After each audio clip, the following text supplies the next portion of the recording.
আজ থেকে বেশ কয়েক বছর আগের কথা। 24-25 বছরের একটি ছেলে চাকরি পেয়ে জয়েন করলো আমাদেরই নিকটবর্তী একটি ব্যাংকে।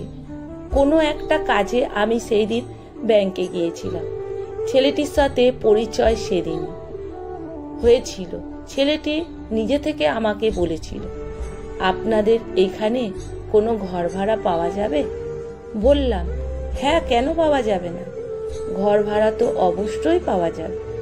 আপনি একা থাকবেন না ফ্যামিলি নিয়ে? না না, ফ্যামিলি নিয়ে নয়, একাই থাকবো। সেভাবে তো কিছুই চিনি না, আপনি যেহেতু এই এলাকাতে থাকেন তাই আপনাকে বললাম। সে ঠিক আছে, তা আপনার বাড়ি কোথায়? কলকাতা দক্ষিণেশ্বরে আমার বাড়ি। ও কলকাতার ছেলে, কলকাতা থেকে একেবারে বাঁকুড়াতে পোস্টিং। ঠিক আছে, আপনাকে ভালো ঘর খুঁজে দেব। এখনকার মতো তখন আর ওই মোবাইল ছিল না। পরের দিন যথারীতি আবার ব্যাংকে গিয়ে জানিয়ে দিয়ে এলাম, আমাদের পাড়াতেই একটা ভালো ঘর আছে, আপনি দেখতে পারেন। আমাদের পাড়াতে অনেকেই ঘর ভাড়া দেন। ভালো ঘর বলতে গেলে অসীম কাকুর বাড়ি। অসীম কাকুর সাথে আমরা যেহেতু ভালো সম্পর্ক ছিল, আমার কথাতেই ঘর ভাড়া দিতে রাজি হয়ে গেলেন। বাড়ির নিচের তলায় দুটো ঘর ফাঁকা ছিল, তার মধ্যে দক্ষিণ দিকে বড় ঘরটা ভাড়া নিয়ে থাকতে শুরু করলো ছেলেটি। যে ছেলেটির কথা বলেছি ওর নাম সূর্য। কথাবার্তাও বেশ ভালো। শহরে কলকাতার ছেলে, এমনিতে স্মার্ট, বেশ মিশুকেও। ওর সাথে কথা বলে জেনেছিলাম খেলাধুলো করতেও ভালোবাসে। ক্রিকেট আর ভলিবল ওর খুব প্রিয়। ভাবলাম খেলার জন্য নতুন একটা পার্টনার পাওয়া গেল। এদিকে আমিও তখন চাকরি বাকরি পাইনি। ছুটির দিনে ওর সাথে আড্ডা দিতাম। রাতে ভলিবল খেলার জন্য আমিও ওকে ডেকে আনতাম। পাড়াতে থাকতাম।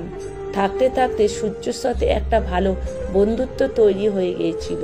অসীম কাকুর দোতলার বাড়ি। বাড়ির নিচে তলাটা ভাড়া দিলেও ওপর তলাটা নিজেরাই থাকতেন। নিরীহ শান্ত প্রকৃতির মানুষ অসীম কাকু। রেলে চাকরি করতেন। বাড়িতে ওনারা 4 জন। অসীম কাকু, ওনার স্ত্রী আর 2 যমজ মেয়ে, ছায়া আর শ্রেয়া। ছায়ার বড় আর শ্রেয়া ছোট। ছায়ার জন্ম থেকেই সামান্য প্রতিবন্ধী।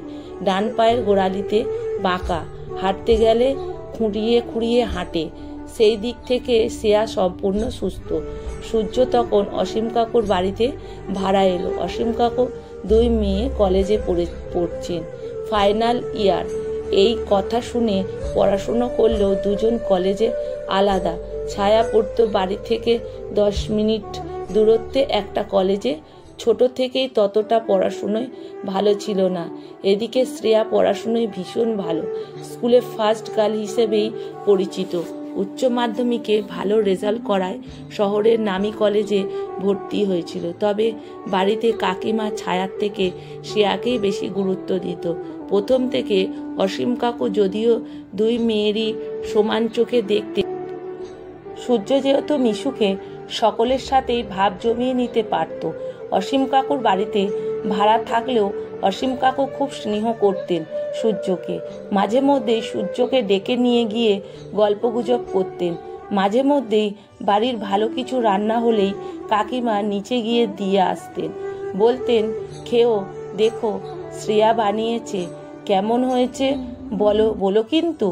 এইভাবেই আস্তে আস্তে সূর্যর সাথে একটা ভালো সম্পর্ক তৈরি হয়ে গেছিল ওদের। মাঝে মধ্যে সন্ধ্যের দিকে সূর্যের সাথে দেখা করতে গিয়ে দেখতাম সূর্য নিজের ঘরে নেই। ওপরের ঘরে উঠে গিয়ে দেখতাম সূর্য জমিয়ে গল্প করছে। কাকু কাকিমা ছায়া শ্রেয়া সবাই একসাথে। বাইরে লোক হয়েও অল্প কয়েকদিনের মধ্যে নিজেকে ওদের সাথে একত্রা করে নিতে পেরেছিল। সূর্যের বাবা মায়ের একমাত্র ছেলে, দক্ষিণেশ্বরের নিজস্ব বাড়ি। সূর্যের বাবাও ব্যাংকে চাকরি করতেন। সূর্যদের জয়েন্ট ফ্যামিলি। বাবা ও তিনি কাকা সকলেই একসঙ্গে থাকতেন। আগেকার দিনে বেশ বড় বাড়ি, অবস্থাপন্ন এক বনেদি পরিবারের বাড়িতে সকল মিলেই মিশে আনন্দ করতেন থাকতেন। সূর্য চাকরিটা পাওয়ার পর সূর্যর মা বলেছিল, অত দূর গিয়ে চাকরি করতে হবে না, একা একা থাকতে তোর অসুবিধা হবে, তুই অন্য কোনো চাকরি দেখে কলকাতাতে চলে আয়। কথাটা শুনে সূর্য হেসে বলেছিল, তুমি কি ভাবো বলো তো, আমি কি এখনো ছোট আছি? চাকরি করতে গেলে বাইরে তো যেতেই হবে, তাছাড়া আমি তো একেবারের জন্য চলে যাচ্ছি না, ছুটির দিনগুলোতে তো বাড়িতে আসবই। সূর্য 15 দিন অন্তর বাড়ি যেত। ও কলকাতার ছেলে, এখানে এসে একটু অসুবিধা হয়তো হতো। ভাড়া বাড়ি, নিজে রান্না করতে দেখতাম। মাঝে মধ্যে সন্ধ্যের দিকে আমাদের বাড়িতে নিয়ে আসতাম ওকে। যেদিনই আসতো সেই দিনই খাওয়া দাওয়া করিয়ে তবেই ছাড়তাম। আমার সাথে অনেক কথাই শেয়ার করতো। সম্পর্কটা এমন একটা জায়গায় পৌঁছে গিয়েছিল, একজন ভালো বন্ধু বলতে যা বোঝায় সূর্যও তাই। বাঁকুড়াতে চাকরি করতে এসে 2 বছর কাটিয়েছিল। আমাদের এই ব্রাঞ্চে 2 বছর পর ট্রান্সফার নিয়ে চলে গিয়েছিল অন্যত্রে। তারপর আমি চাকরি পেয়ে বাঁকুড়া ছেড়ে চলে এলাম শিলিগুড়ি। সূর্য বাঁকুড়া ছেড়ে চলে গেল। বাঁকুড়ার সাথে যোগাযোগটা ছিন্ন করতে পারিনি আজও। 35 বছর কেটে গেছে। আজও সময় পেলেই বাঁকুড়াতে এসে একদিন কাটিয়ে যায়, কারণ বৈবাহিক বন্ধনে জড়িয়েছিল এই বাঁকুড়াতে। অসীম কাকুদের বাড়িতে ভাড়া থাকতে গিয়ে সূর্য ভালোবেসে ফেলেছিল অসীম কাকুর মেয়েকে। সে কথা আমি জানতাম না। বন্ধুত্ব হওয়ার সূত্রে নিজের মনের কথা আমাকে বলতো। আমি সূর্যকে বলেছিলাম মনের কথাটা চেপে না রেখে বলে দিতে। সূর্য কিন্তু কিছুতেই বলতে পারছিল না। একদিন কাকু কাকিমা 25তম বিবাহ বার্ষিকীতে সূর্যকে ইনভাইট করলো, সেই সঙ্গে আমাকে। আমি সূর্যকে বললাম, এটাই সুযোগ, এই রকম আনন্দের দিন তুই মনের কথা বলে দিস। শ্রেয়াকে সেই দিন খুব সুন্দর করে সাজতে দেখেছিলাম। তো সেই দিন খাবার টেবিলে একসঙ্গে খেতে বসেছিলাম।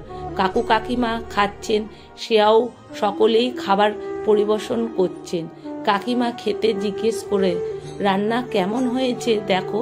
শ্রেয়া নিজে রান্না করেছে আজ, খুব ভালো হয়েছে। একটা কথা বলার ছিল, যদি কিছু মনে না করেন।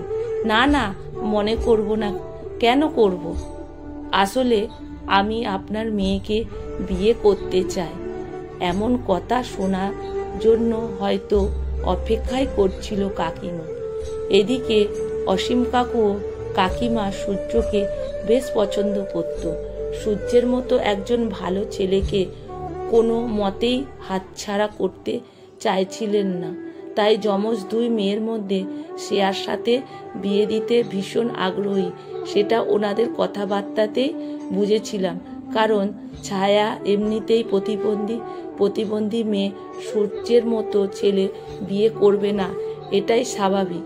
আর তাই তো আদর আপ্যায়ন একটু বেশি করত। সূর্যর মুখে এমন কথা শুনে কাকিমা বলেছিল, দেখো বাবা, আমাদের তো কোনো অসুবিধা নেই, তুমি বরং তোমার বাবা মায়ের একদিন আসতে বলো, ওনাদেরও তো একটা পছন্দ অপছন্দ আছে।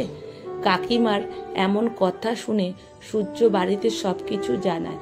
মেয়েটির সম্পর্কে সূর্যের কাছে সবকিছু শুনে সূর্যের মা বলেছিল, তোর যখন পছন্দ আছে তখন তোর পছন্দই আমাদের পছন্দ, আমাদের কোনো অসুবিধা নেই বাবা। তাহলে বাবা আর তুমি একদিন ওদের বাড়িতে চলো। তোমার একমাত্র ছেলের বউ যে হবে তাকে তো দেখারও দরকার। বেশ, তুমি যখন বলেছিস তাহলে গিয়ে দেখেই আসি। যথারীতি সূর্যের বাবা মা কাকু কাকিমা সবাই একসাথে একদিন চলে আসে ছেলের পছন্দের পাত্রী দেখতে। অতিথি আপ্যায়নের পর্ব শেষ হতেই সূর্যের মা বলেছিল, কোথায় আপনার মেয়ে, দেখি একটু ওর মুখটা। ভিতরের ঘরে দাঁড়ান, আসতে বলছি আমি। না না, ওকে কষ্ট করে আসতে হবে না, আমরাই বরং ভিতরে যাচ্ছি ওকে দেখতে। তারপর সূর্যের বাবা মা, কাকিমা সকলেই ভিতরের ঘরে গিয়ে দেখে নেন তাদের ছোট ছেলে হবু বৌমাকে। তারপর কাছে ডেকে হাতে সোনার বালাটা পরিয়ে দিতে বলে। আমার ছেলের বউ হবে, প্রথম মুখ দেখছি, তাই এইটুকু তো করতেই হয়। সোনার বালাটা হাতে পরিয়ে দেবার পর কাকিমা বলে, ওঠেন দিদি, আপনাদের কোথাও ভুল হচ্ছে না তো? ওটা আমার বড় মেয়ে ছায়া, ও প্রতিবন্ধী। এই হচ্ছে আমার ছোট মেয়ে শ্রেয়া। আসলে যমজ তো, দেখতে একই রকম দুজনকে। না না, ভুল হবে কেন? আমি ঠিক রত্নকেই চিনে নিয়েছি। আমার ছেলে আমার বড় মেয়ে ছায়াকে পছন্দ করে। এই রকম শান্ত স্নিগ্ধ মেয়েটাকে আমাদেরও বেশ ভালো লেগেছে। এমন কথাই কাকিমার মুখে সামনে আবার কিছু বলে উঠতে পারেনি। যতই হোক, ছায়া তো নিজেরই মেয়ে। সূর্যের কাছ থেকে যেদিন জানতে পেরেছিলাম সে ছায়াকে পছন্দ করে, তখন আমিও একটু অবাক হয়েছিলাম। আমি সূর্যকে জিজ্ঞাসা করেছিলাম, তুই যে ছায়াকে পছন্দ করিস, তা ছায়ার সম্পর্কে সবটুকু জানিস তো? ওর একটা পা খোড়া। তাই জেনে শুনে কথাটা শেষ করতে না দিয়ে সূর্য বলেছিল, জীবনে কখনো যে কাকে ভালো লাগে যাবে, এইটা কে বলতে পারে? শারীরিক প্রতিবন্ধকতাটা কোন প্রতিবন্ধকতাই নয়, ওটা তখনই সমস্যা তৈরি করে। ওই প্রতিবন্ধকতাটা শরীর ছাড়িয়ে যখন মনের বাসা বাঁধে। আমি ছায়ার মধ্যে দেখেছি একটা স্নিগ্ধ শীতল দৃষ্টি, যা ছায়ার মধ্যে শীতল, একটা প্রাণ জোড়ানো আরাম। শুধু কি তাই, যেদিন শুনলাম সেই সুমিষ্টি গান আমি মুগ্ধ হয়ে গিয়েছিলাম। ছায়া এত সুন্দর গান গাইতে পারে। ভোরবেলা ও যখন গানের রেওয়াজ করে এত অপূর্ব শুনতে লাগে, আমি সত্যি মোহিত হয়ে যাই। ওর গান শুনবো বলে আমি রোজ ভোরে উঠি। শুধুমাত্র অঙ্গের একটু খুঁত দিয়ে কাউকে প্রতিবন্ধ আখ্যা দেওয়াটা বোধহয় ঠিক নয়। তাই সবাই ছায়ার প্রতিবন্ধী ভাবলেও আমি ভাবি না। ছায়ার মধ্যে এমন অনেক গুণ আছে যা তা এই সামান্য প্রতিবন্ধকতাটা টুকুকে ঢেকে দিতে পারে। সূর্যের কথাগুলো সেদিন মনের মধ্যে গেঁথে গিয়েছিল। সূর্যের মতো ছেলে পাওয়া সত্যি কঠিন। মনের দিক থেকে এতটাই উদার ছিল যে সেটা বলার অপেক্ষা রাখে না। সেদিন কাকু কাকিমা বিবাহিত বার্ষিকী খাওয়া দাওয়া সেরে যখন নিচে নেমে এলাম, তখন সূর্য আমাকে জিজ্ঞেস করেছিল, কাকিমাদের বাড়িতে খাবার দাবার খেয়ে কেমন লাগলো বলো? যাই বলিস, শ্রেয়ার রান্না হাতে দারুণ, ভীষণ সুন্দর রান্না করেছে। ভুল বলেছিস, রান্না শ্রেয়া করেনি, করেছে ছায়া। তুই কি করে জানলি? তুই আসার ঘন্টাখানেক আগে আমি একটা দরকারে ওপরে ঘরে কাকুর কাছে গিয়েছিলাম। তখন কাকু ছিল না ঘরের মধ্যে। কাকিমা আর শ্রেয়া তখন সাজগোজে ব্যস্ত। কিচেনে গিয়ে দেখি ছায়া সব রান্না করছে। আমি ছায়াকে কাকুর কথা জিজ্ঞেস করতে ছায়া বলেছিল, বাবা বাইরে গেছে একটু, এখনই চলে আসবে। তারপর জিজ্ঞেস করলাম, রান্না কমপ্লিট? ছায়া বলেছিল, কিছুটা বাকি আছে, সবই করে ফেলেছি। আর খেতে বসে কাকিমা যখন বলছিল সব রান্না শ্রেয়া করেছে, তখন বুঝে গেছি কাকিমা মিথ্যে বলেছে। এর আগেও আমি রান্না খেয়েছি, আর সেটা করতো ছায়ায়। এই ছায়াকে ভালো লাগার পিছনে একটা কারণ নেই, অনেক অনেক কারণ আছে। আজ এতগুলো বছর কেটে গেছে, আমি সূর্যের দুজনের রিটায়ার করে গেছি।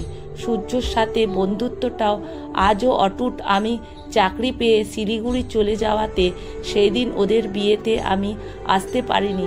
জীবনে এইটুকু অপেক্ষা হয়তো আছেই, তবে সেই অপেক্ষাটা আজ পূরণ হয়ে যাবে। আজ সূর্য ছায়া ৩৫ বছর বিবাহবার্ষিকী। ওরা হেসে খেলে পার করে ফেলেছে জীবনে ৩৫ বছর। এই ৩৫শততম বিবাহ বার্ষিকী সেলিব্রেটি হবে ওদের নতুন বাড়িতে। এই নতুন বাড়িটাই বাবা মায়ের বিবাহ বার্ষিকীতে উপহার দিচ্ছেন সূর্য, একমাত্র ছেলে। বাড়িটার নাম দিয়েছেন সূর্য ছায়া। সপরিবারে আমরাও চলে এসেছি এই সূর্যের ছায়ায়, যে সূর্যের ছায়া হবে ওদের আগামী দিনে স্বপ্নের ঠিকানা। কলমে সরজিৎ ঘোষ, পাঠে অনিতা ভট্টাচার্য।